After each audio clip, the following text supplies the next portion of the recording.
అక్షౌహిణి అంటే అర్థం ఏమిటి?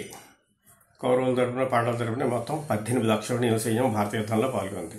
ఈ అక్షౌహిణి అంటే దాంట్లో ఎన్ని గుర్రాలు, ఎన్ని రథాలు, ఎన్ని ఏనుగులు, ఎంత కాల్బలము, ఇవి కలిపి అక్షౌహిణి అవుతుంది. ఇక్కడ చూద్దాం. 21,870 రథములు, 21,870 ఏనుగులు, 65,610 గుర్రములు, 109,350 సైనిక బలము. ఈ మొత్తము కలిపి ఒక అక్షౌహిణి అవుతుంది. ఈ అక్షౌహిణీల లెక్క ప్రకారం కౌరవ సైన్యం మొత్తం 11 అక్షౌహిణీల సైన్యం పాల్గొంది.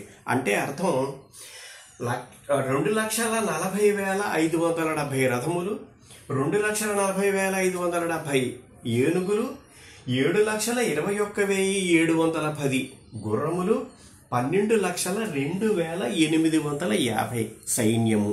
ఈ మొత్తము కౌరవుల తరపున కురుక్షేత్ర యుద్ధంలో పాల్గొన్నటువంటిది. ఇంకా పాండవుల తరపున 1,53,090 రథములు, 1,53,090 ఏనుగులు, 4,59,270 ఇవి గుర్రములు, 7,65,450 ఈ సైనిక బలము. ఈ మొత్తము పాండవుల తరపున పాల్గొంది. అంటే 18 అక్షౌహిణీల సైన్యము కలిపి మొత్తం ఎంత అవుతుంది?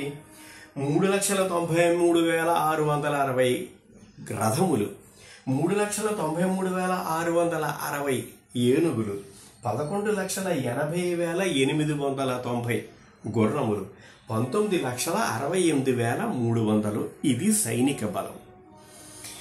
మొత్తం 18 అక్షౌహిణీలు కలిపి ఇంత సైన్యం కురుక్షేత్ర యుద్ధంలో పాల్గొంటే ఆ యుద్ధము తర్వాత మిగిలినటువంటివి ఏవి? కేవలము 2,000 రథములు మాత్రమే మిగిలాయి, 700 ఏనుగులు మిగిలాయి, 500 గుర్రములు మిగిలాయి, 2,000 కాల్బలము మిగిలింది. సుమారుగా మొత్తం నాశనమైపోయినటువంటిది.